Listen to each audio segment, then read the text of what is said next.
اعوذ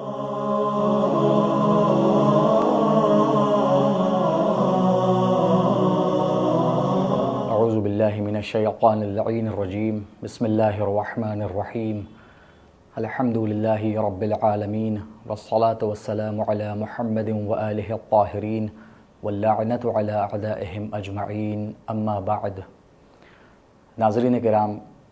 السلام علیکم ورحمۃ اللہ وبرکاتہ۔ آج چینل ون کی جانب سے ہم آپ کی خدمت میں یہ پروگرام لے کر حاضر ہوئے ہیں جس کا موضوع ہے کربلا، انسانی حقوق اور آزادی کا درس۔ سب سے پہلا سوال جو ہمارے ذہن میں آتا ہے وہ یہ ہے کہ کربلا کا واقعہ انسانی حقوق کے کس بنیادی اصول کو سمجھاتا ہے؟ خداوند متعال نے انسان کو اس دنیا میں آزاد پیدا کیا ہے اور اپنی اطاعت کے علاوہ کسی اور کا مطیع اور فرمانبردار نہیں بنایا۔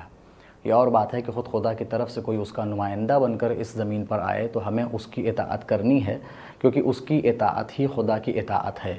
لیکن کسی ظالم و جابر کے حکم کو ہم کو نہیں ماننا، اور اگر کوئی ظلم اور جبر کر کے لوگوں سے اپنا حکم منوائے اور اس کو خدا کے دین سے دور کرے تو ایسی صورت میں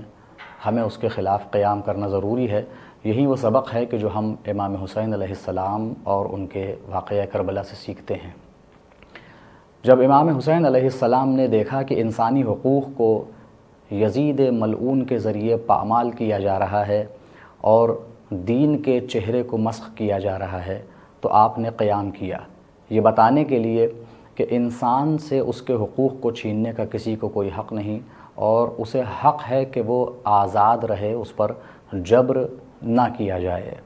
امام حسین کا قیام انسانی حقوق کے تحفظ کی ایک مثال ہے،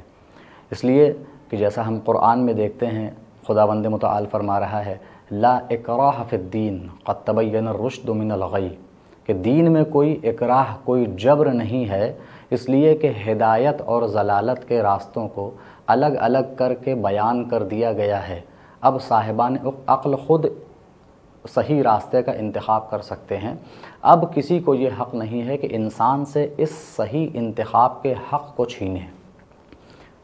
امام حسین علیہ السلام کے دور میں یہی ہوا کہ جب یزید برسر اقتدار آیا تو اس نے لوگوں پر جبر کرنا شروع کیا، اس طرح سے کہ یا ہماری بیعت کرو یا پھر یہ کہ ہم تمہیں موت کے گھاٹ اتار دیں گے۔ اس کے علاوہ اسلام کے جتنے بھی فرامین تھے، رسول خدا کے جو بھی فرامین تھے اور کتاب خدا میں جو بھی اسلام کے احکام بیان ہوئے تھے، سب کو اس نے پامال کیا۔ اس لیے امام حسین علیہ السلام نے انسانی حقوق کے تحفظ کے لیے قیام کیا تاکہ رہتی دنیا تک یہ پیغام باقی رہے کہ جہاں کہیں بھی اس انسانی حقوق کو اور انسان کی آزادی کو سلب کیا جا رہا ہو، ضروری ہے کہ ہم اپنی آواز کو بلند کریں، حق کے لیے کھڑے ہوں اور ظلم کے خلاف آواز اٹھائیں۔ کربلا کا پیغام آج کے مظلوم اور محروم لوگوں کے لیے یہی ہے کہ ہم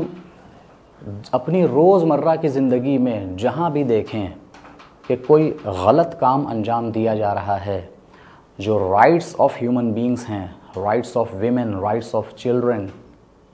رائٹس آف پور پیپل، سماج کا وہ طبقہ کہ جو دبایا اور کچلا جاتا ہے، ان کے حقوق ان کو نہیں دیے جاتے۔ کربلا سے اور امام حسین علیہ السلام کی ذات سے، ان کے اہل بیت اور ان کے اصحاب باوفا کی ذات سے ہمیں یہ سبق سیکھنے کو ملتا ہے، اور رہتی دنیا تک یہ سبق امام حسین علیہ السلام چھوڑ کر گئے ہیں کہ جہاں کہیں بھی ظلم ہوتا دیکھو اس کے خلاف قیام کرو، اس کے خلاف آواز اٹھاؤ۔ قیام کا ہمیشہ یہ مطلب نہیں ہے کہ انسان اپنے گھر سے نکل پڑے اور جنگ کرنے کے لیے آمادہ ہو جائے، بلکہ آج کے دور کے حساب سے جس حد تک جس سے بھی جتنا ممکن ہو وہ ظلم کے خلاف آواز کو اٹھائے، مثلا اس طرح کی ویڈیو بنائے، سوشل میڈیا پہ پوسٹ ڈالے، تحریریں لکھے، اور جہاں تک ہو سکتا ہے مظلوم کے ساتھ کھڑا ہو اور ظالم کے خلاف آواز اٹھائے، اور اس کی جو بھی تحریک ہے ظالم کی اس کو زیر پا لائے اور اس کو ختم کرنے کی پوری کوشش کرے۔ امام حسین کا ظلم کے خلاف کھڑے ہونا انسانی حقوق کی تاریخ میں کس مقام پر ہے؟ اگر ہم اس سوال کے جواب دیں تو واقعاً اس سے اونچا کوئی مقام نہیں ہے، اس لیے کہ ظلم کے خلاف آواز اٹھانے کے لیے واقعاً بہت ہمت چاہیے، بڑی طاقت چاہیے، بڑا عزم و ارادہ چاہیے۔ مگر اگر کوئی یہ ہمت اور طاقت رکھتا ہے اور یہ عزم اور ارادہ کر بھی لیتا ہے تو وہ اس موومنٹ کو، اپنے اس احتجاج کو، ظلم کے خلاف آواز اٹھانے کو اپنی ذات تک محدود رکھتا ہے۔ اور بعض اوقات ایسا ہوتا ہے کہ ظلم کے خلاف آواز اٹھانے والے جب دیکھتے ہیں کہ واقعاً ان کی ہستی کو ظالم مٹا دے گا تو بہت سے ایسے موقع آتے ہیں کہ جہاں پر انسان کے پیر لرزنے لگتے ہیں، لیکن اگر ایک وقت کو وہ استقامت دکھاتا بھی ہے تو خود کو قربان کر دیتا ہے ظلم کو مٹانے کے لیے اور مظلوم کا حق دلوانے کے لیے۔ لیکن امام حسین علیہ السلام کا جو اسٹیپ تھا، جو ان کا اقدام تھا، جو ظلم کے خلاف وہ کھڑے ہوئے، وہ اپنی انتہا پہ اس لیے تھا کہ امام حسین علیہ السلام تنہا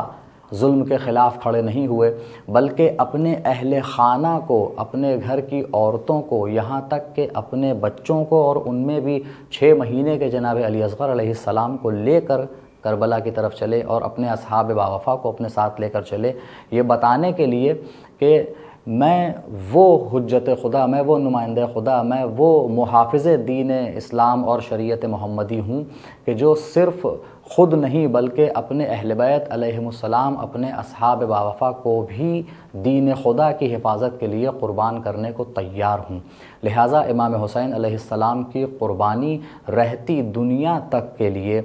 سب سے بلند پایے کی قربانی ہے، اور اس سے بڑی قربانی کوئی دے نہیں سکتا ہے۔ آج کی اس دنیا میں ہمارا فریضہ یہ ہے، ہمارا سے مراد ہر وہ انسان کے جو صاحب شعور ہے، ہر وہ انسان کے جو صاحب شرافت ہے، ہر وہ انسان کے جس کے پاس عزت نفس ہے، وہ امام حسین علیہ السلام کے واقعے کو پڑھے۔ گوگل پہ جا کے آپ کربلا ٹائپ کیجئے، Imam Hussain and Karbala, the event of Karbala لکھ کر سرچ کیجئے، بکس آتی ہیں یا آرٹیکلز آتے ہیں، اس کو آپ پڑھیے تاکہ آپ یہ جانیں کہ آپ کی اپنی بقا کے لیے اور رہتی دنیا تک کے لیے جو سبق امام حسین علیہ السلام دے کے گئے ہیں، اور وہ سبق یہی ہے کہ آپریسڈ کے stand with the oppressed and stand against the oppressor, اس کو آپ جانیں کہ کیسے امام حسین علیہ السلام نے سیکریفائس کیا، نہ صرف اپنی لائف کا بلکہ اپنے اہل بیت اور اپنے فیتھفل کمپینینز کی لائف کا، تاکہ رہتی دنیا تک یہ سب کو معلوم ہو جائے کہ امام حسین علیہ السلام کسی ایک خاص گروپ کے لیے نہیں امام ہیں بلکہ انسانیت کے امام ہیں، اور انسانیت کو قیامت تک کے لیے یہ درس دے کے گئے ہیں کہ جب کبھی بھی دیکھو کہ ظالم کسی کا حق چھین رہا ہے تو اس کے خلاف آواز بلند کرو۔ آج کی دنیا میں اگر آپ غور کریں، اپنے آس پاس دیکھیں تو کہیں نہ کہیں یہ ظلم آپ کو ہوتے ہوئے نظر آئے گا کہ مثلاً جو صاحب اقتدار ہیں، جو پاورفل گروپ ہے، وہ لوگوں کے حقوق کو پامال کر رہا ہے، ان سے ان کے رائٹس کو چھین رہا ہے۔ یہ جو کیپٹلسٹ نظام ہم اپنے چاروں طرف دیکھ رہے ہیں، ان چیزوں کے خلاف آواز اٹھانے کا جو حوصلہ اور جو ہمت ہمیں ملتی ہے، اور جو ہم اگر چاہیں کہ ہمیں ملے، تو اگر ہم کربلا کو اسٹڈی کریں، امام حسین علیہ السلام کے اس موومنٹ کو اسٹڈی کریں، تو یقیناً ہمیں یہ ہمت ملے گی۔ اپنی انہی باتوں کے ساتھ آج کے اس ایپیسوڈ کو ہم یہیں پر ختم کرتے ہیں۔ والسلام علیکم ورحمۃ اللہ وبرکاتہ۔